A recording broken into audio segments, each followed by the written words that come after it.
नमस्कार, मैं हूं नीलू और मेरे साथ है मेरे सहयोगी अमनदीप। और आज लोकसभा चुनाव में पहले चरण की वोटिंग है। पहले चरण के लिए थोड़ी देर में अब वोटिंग शुरू हो जाएगी, मतदान शुरू हो जाएगा।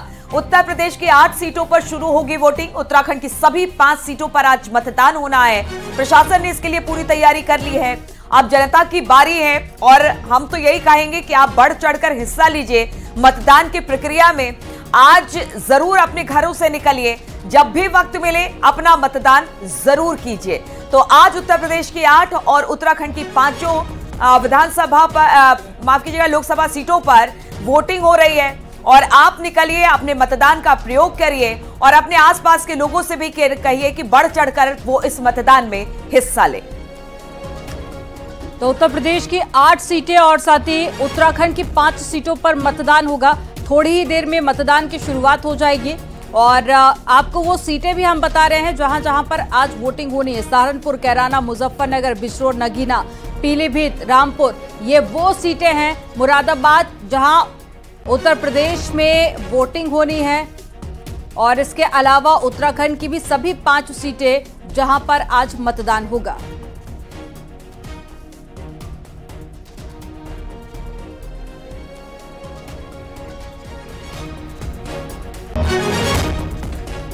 पहले चरण के रण की सभी तैयारियां पूरी कर ली गई हैं और अब से थोड़ी देर बाद वोटिंग की शुरुआत हो जाएगी। तो ये 8 तस्वीरें आपको दिखा रहे हैं। रामपुर, पीलीभीत, मुजफ्फरनगर, मुरादाबाद, सहारनपुर, बिजनौर, कैराना और नगीना, ये 8 तस्वीरें आप देखिए जहां पर तैयारियां पूरी कर ली गई हैं, पुख्ता बंदोबस्त किए गए हैं और अब कुछ ही देर बाद वोटिंग की शुरुआत हो जाएगी। तो ऐसे में बड़ी संख्या में लोग मतदान करने के लिए पहुंचेंगे क्योंकि इस बार चुनाव आयोग की तरफ से भी विशेष अपील की गई। और ऐसे में हम भी आपसे यही अपील कर रहे हैं कि आप बढ़ चढ़कर हिस्सा लें।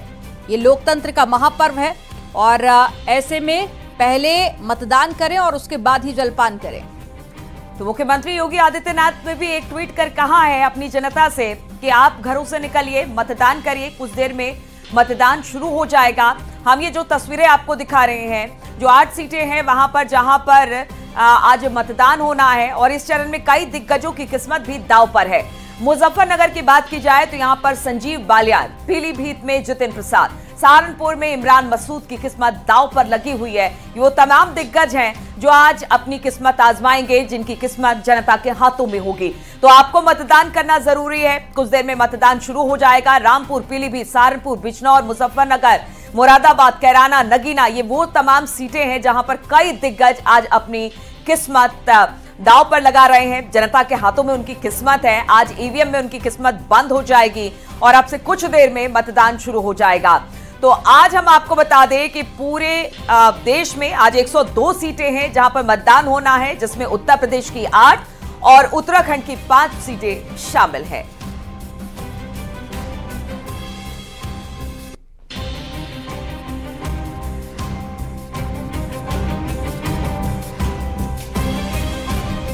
और लोकसभा चुनाव के पहले चरण के लिए आज वोटिंग होनी है। सीएम योगी आदित्यनाथ ने सोशल मीडिया साइट एक्स पर एक पोस्ट किया है और लोगों से मतदान करने की अपील की। उन्होंने लिखा है कि आज लोकतंत्र के महापर्व का प्रथम चरण है। सभी सम्मानित मतदाताओं से मेरी अपील है कि आत्मनिर्भर भारत एवं विकसित भारत के निर्माण के लिए, नए भारत की अविराम विकास की यात्रा के लिए मतदान अवश्य करें। आपका एक वोट भारत को और अधिक सशक्त बनाएगा, इसलिए ध्यान रहे, पहले मतदान फिर जलपान। जय हिंद। ये एक्स पर पोस्ट किया है मुख्यमंत्री योगी आदित्यनाथ ने और उन्होंने जनता से अपील की है वोट करने की। और आज 21 राज्यों की 102 सीटों पर मतदान होना है और करीब 1600 से ज्यादा प्रत्याशी मैदान में उतरे हुए हैं और आज ईवीएम में उनकी किस्मत का फैसला बंद हो जाएगा।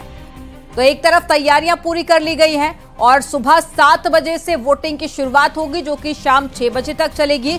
तो ऐसे में मुख्यमंत्री से लेकर प्रधानमंत्री हर कोई मतदान करने की आपसे अपील कर रहा है। अगर आपके क्षेत्र में भी आज मतदान हो रहा है तो मतदान जरूर करें।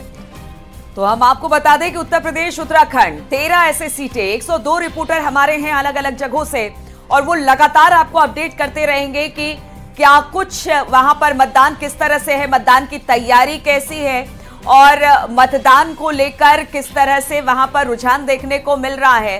बातचीत करने के लिए अब तमाम सहयोगी हमारे साथ जुड़ गए हैं। रामपुर से फरहान खान, सहारनपुर से उमेश श्रीवास्तव, नगीना से शिवम शर्मा, हरिद्वार से दीपांकर भट्ट, पौड़ी गढ़वाल से अनुपम मिश्रा हमारे साथ जुड़ गए हैं। शुरुआत हम रामपुर से ही करते हैं। फराह खान वहां पर हमारे साथ है। फराह, ये बताइए, रामपुर का रण बहुत अपने आप में हाई प्रोफाइल रण है और ऐसे में किस तरह की वहां पर तैयारी, पहले तो ये बताइए कि चूंकि अब से कुछ देर में मतदान शुरू होने वाला है, उसको लेकर किस तरह की तैयारी है? रण की बात हम थोड़ी देर में करेंगे। जी बिल्कुल, देखिए पश्चिमी उत्तर प्रदेश की सबसे चर्चित जो सीट है, लोकसभा सीट जो है वो रामपुर है। और यहाँ पर अगर हम बात करें, देखिए सियासी रण की बात हम बाद में करेंगे, लेकिन अगर हम तैयारियों की बात करें तो लगातार जो है वो तैयारियां की गई थी। और सबसे बड़ी बात जो है वो प्रशासन ने पूरी तैयारियां की हैं ताकि लोग बढ़ चढ़कर हिस्सा लें। इस वक्त जो है मैं जिला पंचायत पिंक बूथ पे मौजूद हूँ और आप देख सकते हैं कि पूरी तैयारियां यहाँ पे की गई हैं ताकि जो महिलाएं भी हैं वो बढ़ चढ़कर आए। और देखिए सबसे ज्यादा बड़ी बात यह है कि बार बार एक ही चीज पर यहाँ पर जोर दिया गया कि ज्यादा से ज्यादा लोग मतदान करें, क्योंकि उपचुनावों में हमने देखा कि वोटिंग परसेंटेज बहुत कम रहा। बहुत सारे सवाल जो हैं वो देखने को मिले थे, सवाल उठे थे कि लोगों को वोट नहीं देने दिया जा रहा है, बहुत सारी बातें सामने आई थी। लेकिन इस बार जो है वो इस तरीके से तैयारियां की गई हैं कि निष्पक्ष तरीके से जो है आज वोटिंग की जाए। देखिए 17,71,836 मतदाता जो हैं वो आज मतदान करेंगे। और इस बार ट्रांसजेंडर्स की बात करें या युवाओं की बात करें तो वो भी जो हैं वो जुड़े हैं, तो उसको लेकर बहुत तैयारियां की गई हैं। अगर मैं सेक्टर की बात करूं तो 152 सेक्टर में इसको बांटा गया है और 25 जोन और जोनल जो हैं उनको लगाया गया है। सबसे बड़ी बात यह है कि यहाँ पर यह देखा गया है कि किसी भी तरीके की कोई ऐसी बात ना हो, जो भी मतदाता हैं वो बढ़ चढ़कर आए, कोई डर ना हो। बार बार ये अपील की गई है कि लोग अपने डर निकाल दें और अच्छे से खुलकर जो है वो वोट करें। तो 7 बजे से जो है ये प्रक्रिया बिल्कुल फराह, कोशिश यही है, अपील लगातार प्रधानमंत्री से लेकर मुख्यमंत्री तक यही कर रहे हैं कि ज्यादा से ज्यादा आप बड़ी संख्या में मतदान करने के लिए लोग पहुंचे। पौड़ी गढ़वाल का जो चुनावी समीकरण है वो भी काफी ज्यादा दिलचस्प है। यहां से गणेश गोदियाल और अनिल बलूनी चुनावी मैदान में उतरे हुए हैं। अनुपम मिश्रा हमारे साथ में जुड़ गए हैं ज्यादा जानकारी के साथ पे। अनुपम, बताइए कितना उत्साह है यहां की जनता का? सबसे बड़ी बात यह है कि जिस तरीके से पहाड़ का जो वोटर है वो आज सुबह से ही पूरी तरह से जागरूक है। और इस वक्त हम पौड़ी में यहां पर लोक निर्माण विभाग के पोलिंग बूथ पर मौजूद हैं। हम चाहेंगे कैमरामैन नरेश तस्वीरें दिखाएं कि इस पोलिंग बूथ की किस तरीके से यहां पर तैयारियां पूरी हो गई हैं और मॉक पोल भी यहां पर चल रहा है। और इस मॉक पोल के बाद सुबह 7 बजे से मतदान की प्रक्रिया यहां पर शुरू हो जाएगी। जो मतदान अधिकारी यहां पर हैं वो तमाम वोटर लिस्ट के साथ जो वोटर आईडी कार्ड्स होते हैं उनको यहां पर चेक करेंगे और उसके बाद कुछ आईडी प्रूफ्स होते हैं जिनको यहां पर देखा जाएगा। मतदान अधिकारी भी बातचीत करने के लिए हमारे साथ हैं। सर, कुछ आइडेंटिटी प्रूफ्स यहां पर आयोग द्वारा दिए जाते हैं, उनको लोग लेकर आएंगे तभी वोट डालने दिया जाएगा। वोटर लिस्ट से मिलान होगा? मिलान होगा सर, वोटर लिस्ट है, आईडी भी चेक की जाएगी।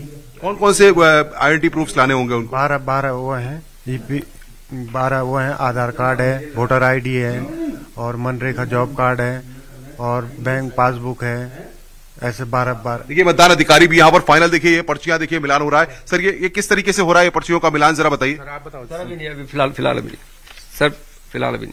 सर ये मॉक पोल हो चुका है? हाँ, मॉक पोल हो गया। मॉक पोल की प्रक्रिया पूरी हो गई है? पूरी हो गई जी। तो इसमें क्या होता क्या है, मॉक पोल की प्रक्रिया कैसे होती है? भाई ये एजेंटों के द्वारा हम जो है मॉक पोल करवाते हैं जिसमें करीबन 50 वोटें जो है डलवाते हैं। तो देखिए अमनदीप, आपने सुना ये मतदान अधिकारी हैं इस पोलिंग बूथ के जो तमाम जानकारियां यहां पर दे रहे हैं कि किस तरीके से यहां पर जो पोलिंग की प्रक्रिया है। और जहां तक रण की बात है तो देखिए भारतीय जनता पार्टी ने पौड़ी गढ़वाल के रण में इस बार अनिल बलूनी को उतारा है। हाई प्रोफाइल सीट है पौड़ी गढ़वाल इस बार यहां पर। और गणेश गोदियाल जो कि कांग्रेस पार्टी से यहां पर प्रत्याशी है, उनसे यहां पर उनका मुकाबला है। और सबसे बड़ी बात यह है कि जो पहाड़ के युवा हैं, महिलाएं हैं, उनसे जब हमने लगातार पिछले कई दिनों में यहां रहकर के बातचीत की तो पूरी तरह से जोश में है। और जैसे ही सुबह 7 बजेंगे तो माना यह जा रहा है कि पहाड़ के वोटर मतदान केंद्रों पर एक लंबी कतारों में यहां पर नजर आएंगे। और माना यह भी जा रहा है कि इस बार पहाड़ में एक अच्छा वोट परसेंटेज देखने को मिलेगा, क्योंकि आयोग ने भी इसके लेकर के खास तैयारियां की हैं। बिल्कुल, तो पहाड़ में भी अच्छा वोट परसेंटेज देखने को मिलेगा। और हम भी यही लगातार अपनी जो दर्शक हैं, अपने दर्शकों से यही कह रहे हैं कि आप ज्यादा से ज्यादा संख्या में आप पहुंचिए पोलिंग बूथ पर, वहां पर मतदान कीजिए। हरिद्वार से इस वक्त दीपांकर हमारे साथ जुड़ गए हैं। दीपांकर, अगर हरिद्वार की बात की जाए, ये भी हाई प्रोफाइल सीट है। कांग्रेस और बीजेपी की जबरदस्त टक्कर यहां पर दिखाई दे रही है। लेकिन वहां पर किस तरह की तैयारी मतदान को लेकर की गई है, आप किस बूथ पर खड़े हैं, जरा वो तैयारी हमारे दर्शकों को दिखाइए। बिल्कुल नीलू, मैं भी अभी हरिद्वार लोकसभा क्षेत्र जो देहरादून की भी 3 विधानसभाएं इसमें आती हैं, खासतौर पे धर्मपुर, डोईवाला और ऋषिकेश। तो ये अभी हम हरिद्वार लोकसभा क्षेत्र में, जिस तरीके से आपने बताया कि एक हाई प्रोफाइल सीट है, 3 पूर्व मुख्यमंत्रियों की आगे भविष्य क्या होगा वो इस चुनाव का रिजल्ट तय करेगा और आज की वोटिंग तय करेगी। त्रिवेंद्र सिंह रावत जो यहां पर बीजेपी के उम्मीदवार है, कांग्रेस के उम्मीदवार हरीश रावत के बेटे वीरेंद्र रावत और बीएसपी ने भी यहां पर कैंडिडेट को उतारा है, मौलाना जमील अहमद को। तो इन तीनों में यहां पर टक्कर। और पूर्व मुख्यमंत्री रमेश पोखरियाल निशंक जो 10 साल तक सांसद रहे हरिद्वार सीट से, तो इस सीट की आज की वोटिंग और 4 जून का रिजल्ट तय करेगा कि इन 3 पूर्व मुख्यमंत्रियों में से किसको रण छोड़ना पड़ेगा और कौन सांसद बनेगा। खासतौर पे त्रिवेंद्र सिंह रावत संसद में पहुंचेंगे या हरीश रावत के बेटे संसद में पहुंचेंगे, और हार जीत की सूरत में निशंक का भविष्य क्या होगा, ऐसी बहुत सारी बातें यहां पर है। मैं पिंक बूथ पर यहां पर इस वक्त खड़ा हूं, यहां पर सिर्फ महिला कर्मचारी हैं। इसके साथ साथ 7 बजे जब वोटिंग शुरू होगी तब यहां पर वोटर्स नजर आने शुरू होंगे, क्योंकि देहरादून, हरिद्वार, उधम सिंह नगर और नैनीताल तराई का इलाका जहां पर वोटर बड़ी संख्या में, पहाड़ों के मुकाबले यहां पर संख्या बहुत ज्यादा है। हरिद्वार की बात करें तो 20,31,000 वोटर हरिद्वार सीट पर है। अगर यह भी माना जाए कि 60% के आसपास वोटिंग होगी तो लगभग 14 से 15 लाख वोटर आज वोट करेगा, इस बात की उम्मीद की जा रही है। और हरिद्वार वो सीट है जहां पर कांग्रेस के 5 विधायक हैं, बीएसपी के 2 विधायक हैं, 1 निर्दलीय विधायक है। ऐसे में कॉन्ट्रास्ट यहां पर भी बहुत जबरदस्त देखने को मिलेगा, क्योंकि बीजेपी का होल्ड विधानसभा चुनाव में इस सीट पर नहीं था या हरिद्वार जिले में नहीं था। तो क्या लोकसभा चुनाव में बीजेपी यहां पर कोई गेन करेगी, वो आज तय होगा। इसके साथ साथ कांग्रेस ने कितनी मेहनत की है वो भी आज तय होगा, और वोटर किस मूड के साथ आज वोटिंग करेगा वो रिजल्ट 4 जून को देखने को मिलेगा। लेकिन हां, यह जरूर है कि पौड़ी की तरह हरिद्वार भी वो सीट है जिस पर खासी नजर सभी की है कि यहां का रिजल्ट क्या रहेगा। नीलू, बिल्कुल, और आगे तमाम समीकरणों पर चर्चा दीपांकर आपके साथ करेंगे।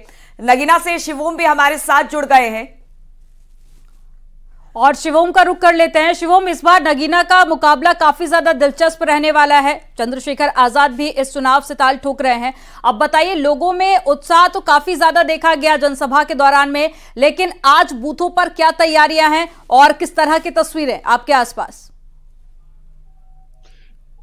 जी, मैं आपको बता दूं, पूरा जो नगीना लोकसभा क्षेत्र पड़ता है, मैं इसमें यहाँ पर शिवा प्राथमिक विद्यालय है, यहाँ भी बूथ बनाए गए हैं।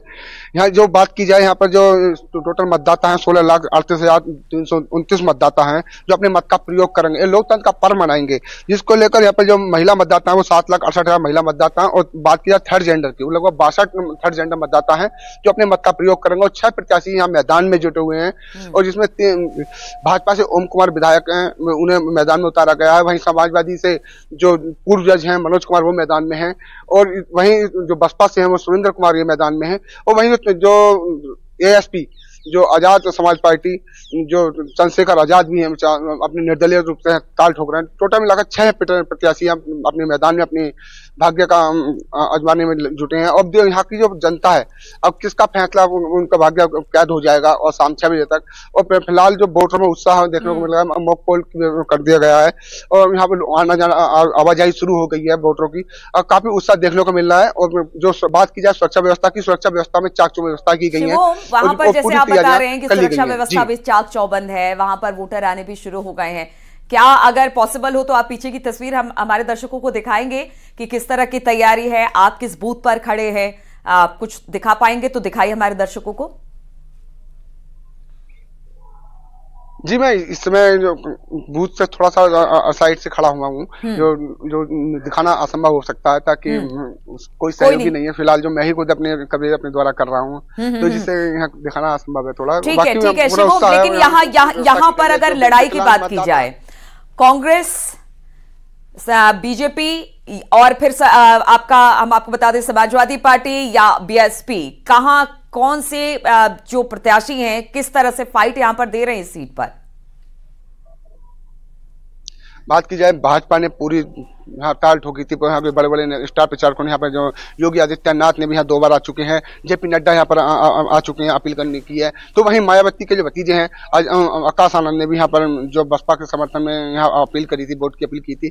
तो वहीं चंद्रशेखर आजाद निर्दलीय रूप में वो अपनी ताल ठोक रहे हैं। तो कहीं ना कहीं त्रिकोणीय मुकाबला यहाँ देखने में मिल रहा है और काफी दिलचस्प माना जा रहा है। बिल्कुल, अब देखना होगा कि आजाद के सीट से उतरने के बाद में क्या कुछ समीकरण बदलते हैं, क्योंकि अगर 2019 की बात कर ली जाए तो 2019 में ये सीट बसपा के पास में थी। अब चलिए आपको सहारनपुर लेकर चलते हैं, जहां से उमेश श्रीवास्तव हमारे साथ में जुड़ गए हैं और उमेश के पास में लौटेंगे, लेकिन उससे पहले फरा के पास में चलते हैं जो कि रामपुर में इस वक्त मौजूद है। फरा, बताइए क्या हलचल आपके आसपास?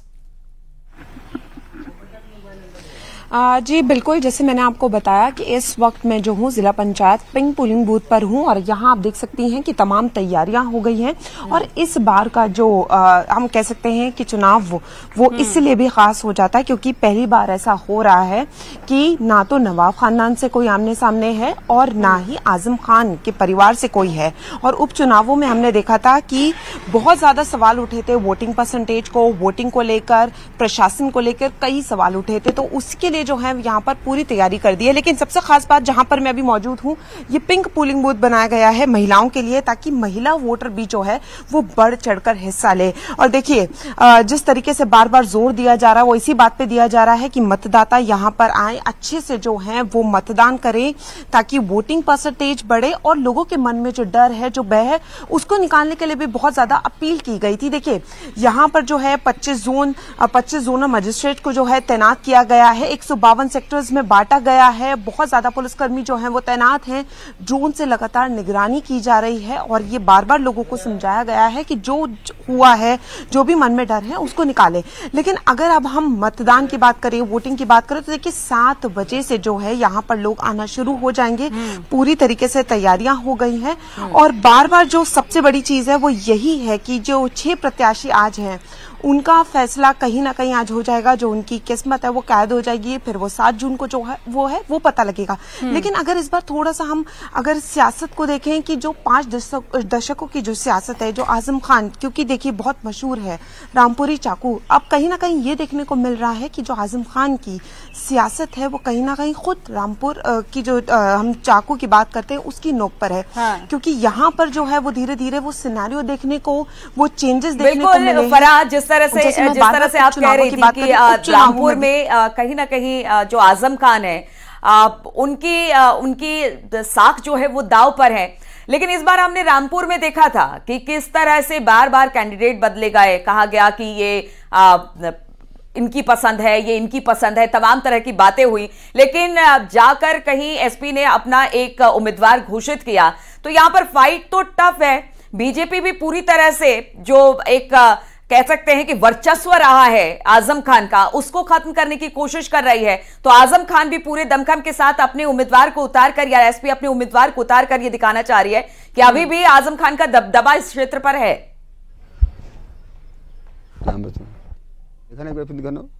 फरा, चुनाव की बात करें, जी बिल्कुल, चाहे वो अभी जेल में हो, लेकिन अगर हम चुनाव की बात करें तो कहीं ना कहीं उनके नाम का दबदबा आज भी है और उनके नाम को जो है वो बार बार जो है वो यूज किया जाता है। देखिए यहाँ पर लड़ाई जो है वो दिलचस्प इसलिए हो गई है कि जो हमने उपचुनावों में देखा, उपचुनावों के बाद जो भाजपा के जो कैंडिडेट हैं घनश्याम सिंह लोधी, उन्होंने जिस तरीके से 2 साल यहाँ काम किया है, वो उसी बात पर, उसी मुद्दों को लेकर जो है वो ये कह रहे हैं कि 5 साल तक मुझे और मौका मिले। अगर हम यहाँ मुद्दों की बात लड़ाई काफी ज्यादा टफ कह सकते हैं। यहाँ पर देखिए ये समाजवादी पार्टी का गढ़ है, लेकिन बाय इलेक्शन में यहाँ पर बीजेपी ने जीत हासिल की थी। अब कौन जीतता है ये देखना काफी ज्यादा दिलचस्प होगा। सहारनपुर चलते हैं, उमेश श्रीवास्तव हमारे साथ में जुड़े हुए हैं। उमेश, बताइए क्या तैयारियां सहारनपुर में? जी हाँ, देखिए लोकतंत्र का महाउत्सव आज है, लोकतंत्र का महापर्व आज है। पश्चिमी उत्तर प्रदेश की 8 लोकसभा सीटों के लिए आज मतदान होना है। 7 बजते ही मतदान की प्रक्रिया आरंभ हो जाएगी। इस वक्त न्यूज 18 की टीम एक गांव में मौजूद है, पोलिंग सेंटर पर मौजूद है और यहां सारी तैयारियां फुल प्रूफ कर ली गई हैं। सुरक्षा के कड़े बंदोबस्त किए गए हैं। कई जोन्स और सेक्टर्स में सहारनपुर लोकसभा क्षेत्र को बांटा गया है। इन तस्वीरों में आप देखिए कि किस तरह से यहाँ पर फोर्स की तैनाती है, पैरामिलिट्री फोर्सेस की तैनाती है। लिखा हुआ है आदर्श मतदान केंद्र, एक वोट से जीत हार, वोट न हो कोई बेकार, सारे काम छोड़ दो, सबसे पहले वोट दो। और यहां पर देखिए किस तरह से ये कतार यहां पर लगने वाली है कुछ ही देर में, और मुझे लगता है कि 7 बजते ही मतदान की प्रक्रिया आरंभ हो जाएगी। हम थोड़ा सा ईवीएम भी आपको दिखाएंगे कि किस तरह से यहां पर मॉक ड्रिल्स भी होती हैं। यहां पर देखिए कैसी बैरिकेडिंग्स की गई हैं, पुरुष के लिए अलग, स्त्री के लिए अलग, और सारी तैयारियां फुल प्रूफ यहां पर कर ली गई है। हम इस वक्त सेंटर के अंदर मौजूद हैं और ये तस्वीर आप देखिए कि सारी तैयारियां कैसे फुल प्रूफ की जा रही हैं। यहां पर मॉक ड्रिल्स की जा रही हैं और निश्चित तौर पर मतदान कर्मी भी बेहद उत्साहित हैं, मतदाता भी बेहद उत्साहित हैं। हम कुछ लोगों से बात कर लेते हैं। यहां देखिए पीठासीन अधिकारी बैठे हुए हैं, आपसे बात करते हैं। क्या तैयारियां हैं? सारी तैयारियां पूर्ण कर ली गई हैं? क्या प्रिपरेशन है? 7 बजते ही मतदान की प्रक्रिया आरंभ हो जाएगी? जी सर, हमारा पोल तैयार हो गया है, काउंटिंग चल रही है और 7 बजे ठीक जो है हमारा पोलिंग स्टार्ट हो जाएगा। 7 बजे पोलिंग स्टार्ट हो जाएगी। ये कौन सा गांव है और कितने पोलिंग सेंटर्स यहां पर बनाए गए हैं, और आप लोग कितना उत्साहित हैं, कितना प्रिपेयर्ड हैं, और तमाम ट्रेनिंग्स भी आप लोगों को दी गई हैं? सारी तैयारियां फुल प्रूफ कर ली गई हैं? पोलिंग कराने के लिए बहुत उत्साहित हूँ। और हमारे यहाँ 3 सेंटर हैं, 304, 305, 306। अच्छा, ठीक है। 3500 के लगभग जो है यहाँ का तीनों सेंटर का चुनाव है और बहुत ही उत्साहित जो है आज के मतदाता हैं। तो आप मतदाताओं से अपील कर दीजिए कि भाई घरों से निकलिए 7 बजते ही और अपने मताधिकार का प्रयोग अवश्य कीजिए, क्योंकि वोट हमारी ताकत है, वोट सबसे बड़ा अधिकार है। जी जी जी, सबको बोल दिया है, जितने भी यहाँ पर एजेंट बने हैं उनको बोल दिया कि आप जो है अधिक से अधिक जो है मतदान कराएं। इन तस्वीरों को दिखाइए, ईवीएम को भी दिखाइए कि किस तरह से यहाँ पर मॉक ड्रिल यहाँ पर चल रही है। यहाँ पर रखा हुआ है इस वक्त की तस्वीरें यहाँ की दिखाइए अभिषेक, ये यहाँ की तस्वीरें दिखाइए, इस तरफ आइए और ये दिखाइए कि किस तरह से यहाँ पर सारी तैयारियां फुल प्रूफ की जा रही है और मतदान कर्मी बेहद उत्साहित है, मतदाता बेहद उत्साहित है और सभी बेहद उत्साहित है उमेश। और मॉक ड्रिल भी वहां पर हर बूथ पर किया जा रहा है ताकि जब मतदान शुरू हो तो किसी तरह की कोई परेशानी, कोई दिक्कत जो मतदाता वहां पर पहुंच रहे हैं उनको ना हो। और बार बार हम यही कह रहे हैं कि आज मतदान का महापर्व है। लोकसभा चुनाव के लिए तमाम सीटों पर वोट डाले जा रहे हैं। तो हमारे जितने भी दर्शक हैं और जो मतदाता हैं, जो जागरूक मतदाता हम कहेंगे, तमाम स्लोगन्स लिखे हुए हैं, लेकिन हम भी अपनी तरफ से अपील कर रहे हैं कि आप मतदान केंद्र पर जाइए और मतदान जरूर करिए। तो करीब 38 मिनट बाकी रह गए हैं, जिसके बाद में मतदान की प्रक्रिया शुरू हो जाएगी और आप सभी बने रहिएगा, आगे भी आपसे अपडेट लेंगे। लेकिन यहां पर वक्त हो गया एक बहुत छोटे से ब्रेक का।